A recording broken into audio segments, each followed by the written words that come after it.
Welcome to month 5. What are you going to get to do in month 5? You, of course, starch and press. You cut your fabric as you go or all at once. You piece your segments, you piece the blocks, you make the quad, you build the half, and we're going to learn some interesting facts this time about Vincent van Gogh. So here we go. After you make those segments, you're going to build those blocks, and I really do wish I was this fast in real life. We are going to put the blocks together, and we're going to learn a little bit about Starry Night. Okay, gather your things, get yourself ready, have your sewing machine ready to go, have your ear pods in if that's the way that you like to do this, but I am going to tell you all the interesting things I was able to find out about Vincent van Gogh and this painting that this quilt top is inspired by.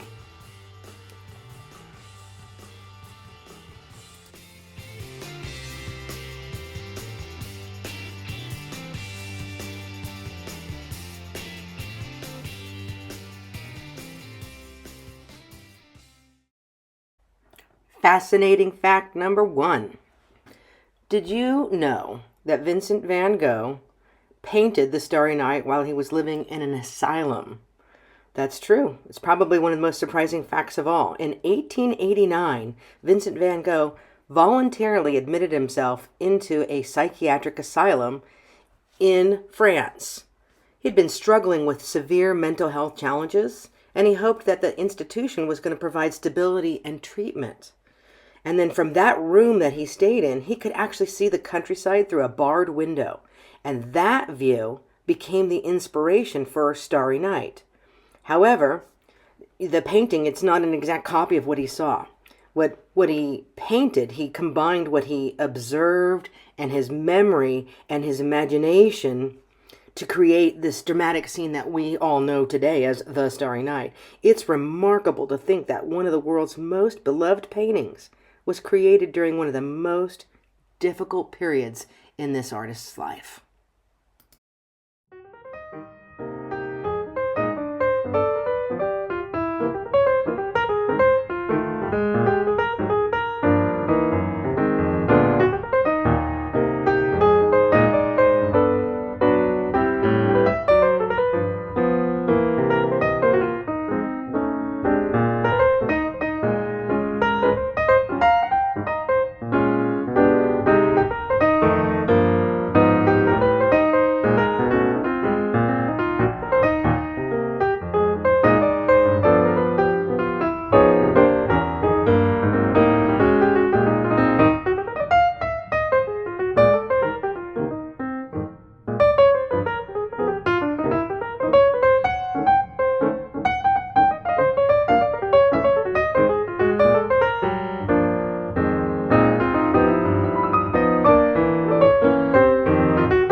Before we get to fascinating fact number 2, let's look at this tricky part, because this is the church spire, and it's this little gray piece that's going to really stand out. And if we don't match these seams, we're going to know. We're going to know right away. So what I'm going to do is go slow on my video here, and I want you to see I'm only focusing on that spire. And I'm going to, put my pins into those main points, and I'm going to line up both sides of these blocks with what I call guide holes with the other pins, so that when I sandwich this together, I can see exactly where I need those edges of those seams, these really strategic points. I really need them to match up. And I am only going to focus on that little piece right there, that piece, that small piece. I'm only going to sew about 1 inch when I finish lining this up on the machine and make sure it's perfect. I don't want to sew the whole block and find out that I missed by 1/4 inch or even 1/8 of an inch, because I'll see it. I really will see it. So I'm going to focus that inch right there. I'm going to focus only on that, and we're going to sew only that, and we're going to make sure it's right, And then it doesn't really make a difference left or right from there. We'll finish that seam. We'll do the rest of it, but we're going to focus on just that little tiny piece and get it perfect before we continue with the rest of that seam.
Goodness, I hope I didn't make you dizzy there, but look how tiny that is.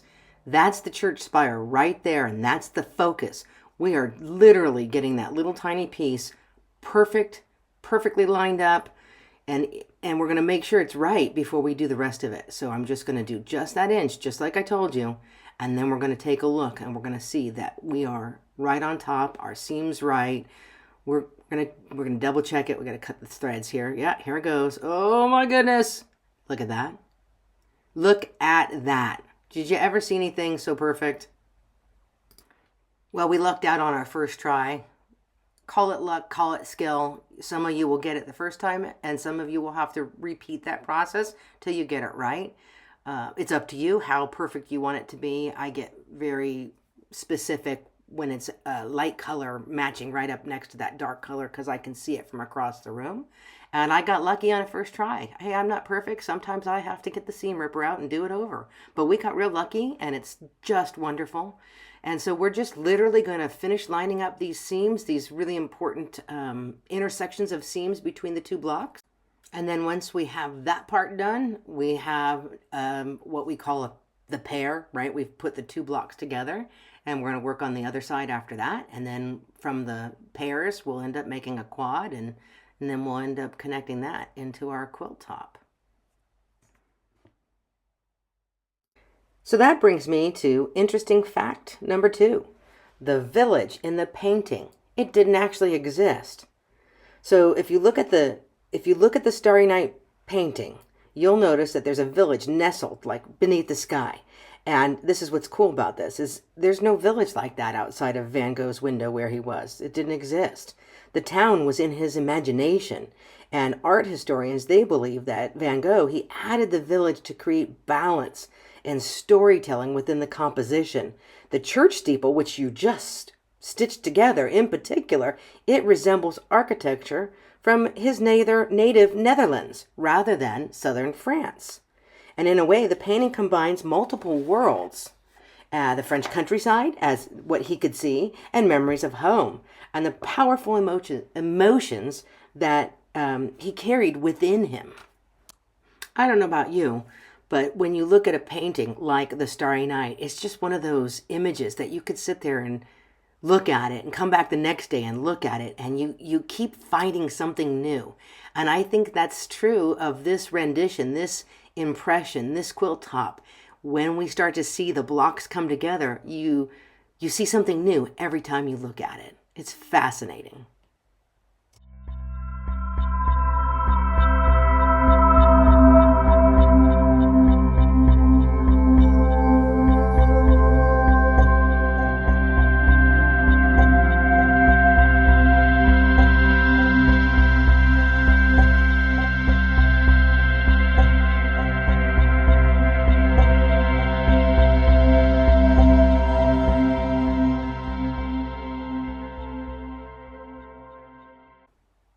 Fascinating and fun fact number 3.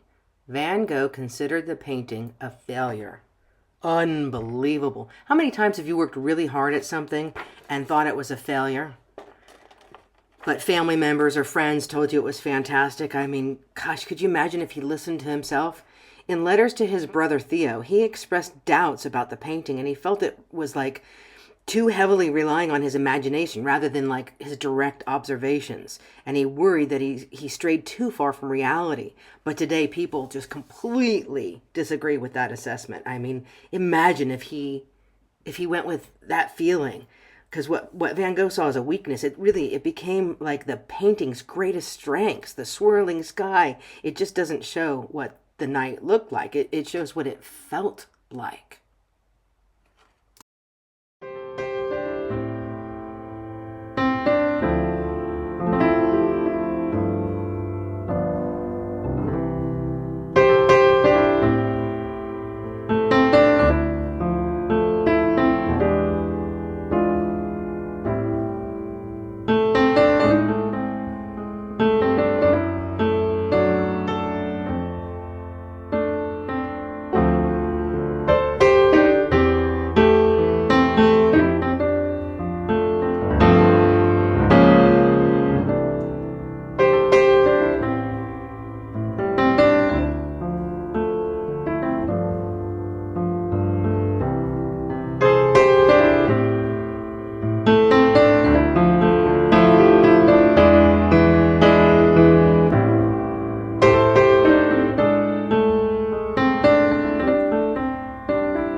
Fun and fascinating fact number 4. This one kind of gets me. Did you know that there might be a real astronomy hidden in the sky? Like, for real, scientists and astronomers, they've studied this piece of art for decades. And some researchers actually believe that Van Gogh depicted accurately the position of the planet Venus, which would have been especially bright in the morning sky right around the time that he created the painting. Others note that the moon and the stars, they align like really well with astronomical observations from that period. I don't know. What do you think? Is it intentional? Is it not intentional? Was it just art, or did he really paint and sit and think about where the planets and the stars aligned and created that science crossroad art mashup? I don't know. Tell me what you think in the comments.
Fascinating fact number 5. Van Gogh sold very few paintings during his lifetime.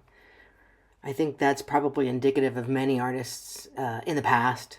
Today, Van Gogh is considered like one of the greatest artists who ever lived.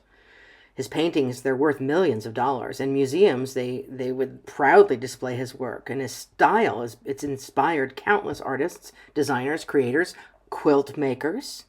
But during his lifetime, he struggled financially. He received very little recognition, and he's believed to have only sold like a handful of paintings when he was actually alive. He created more than 2,000 artworks in just over a decade, and often, unsure whether anyone would appreciate them. But I think that's true of most artists. Sometimes you make a quilt and you're like, nobody's gonna like this. I picked bad colors. I think that's just the nature of being an artist. But this reality, it does make his story really heartbreaking and inspiring. His work changed the world. He never lived to see the impact that it would have. And that's just absolutely sad.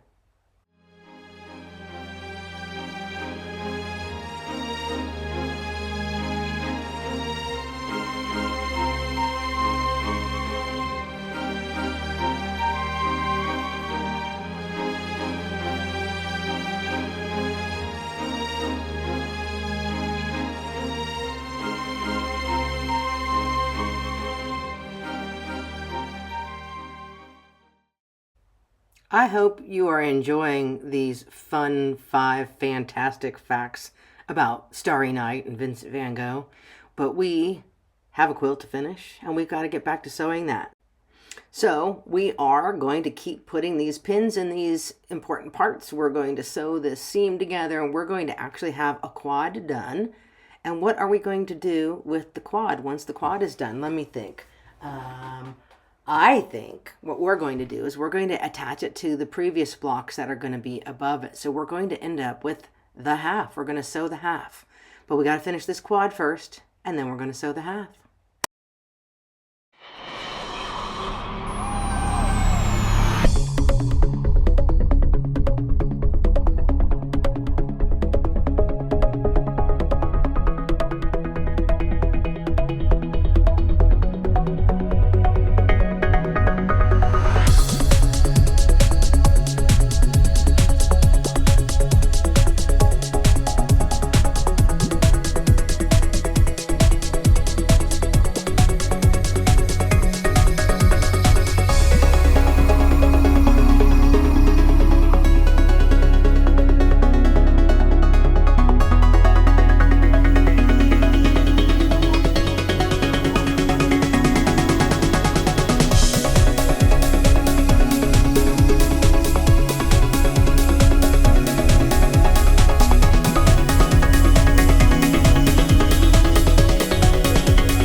So here we are at the end of month 5. This was our month 5 blocks right here, and we've attached them to this piece right here. So now we have 1, 2, 3, 4, 5, 6, 7, say it, 8 blocks this whole side of the quilt. And if you're looking at it from the quilt side, the whole right half of the quilt. If you're looking at it from the pattern side, then, you know, it would be the left, right? But we're looking at the right side of the quilt as it would hang on your wall. And it's completely put together. So next month, month 6, next month is month 6. What are we going to do in month 6? Month 6 is going to be these 4 blocks right here. We're going to do the same thing. We're going to get our fabric ready. We're going to starch it. We're going to cut it. Either you cut as you go or you cut it ahead of time. And then you're going to do your 1, 2, 3, 4 blocks right here. And we're going to put those blocks together. And then we're going to attach it to this one. So then we're going to end up with 2 halves. And what are we going to do with our 2 halves? We're going to put the 2 halves together and we're going to be done. Like, that's going to be the end of the quilt. And there's just a few things I like to talk about before we say goodbye at the end of the 6 months. Like, gosh, how are we going to quilt this? What color thread should I use? When do I take the paper off? Not yet. Don't take the paper off yet. Be patient. Leave the paper on. And I'm going to give you a hint now. If you leave the paper on, it stabilizes your fabric, because we're going to be removing the paper soon. And when we start pulling that paper off, we don't want to lose any of our seams. We don't want to have to go and do any repairs. So we're going to leave that on to the last minute. We are going to end up sewing a perimeter around the entire quilt to kind of hold it together before we take paper off. If you're so impatient that you have to do that now, you could go from here to there, and you could have this a little bit more stabilized. But you need all the paper on this whole end over here to match it up to this side. And you need this paper here to match to 6. So that's 5. Next month's going to be 6. You're only going to be with me one more time. And in this little vignette, you're getting a little sneak peek at what's coming in our next BOM with the koi pond. I mean, is this not the most gorgeous fish you've ever seen besides like halibut on your plate at dinner? Look at that thing. It's beautiful. So that's it for month 5, and I hope to see you next month. Bye.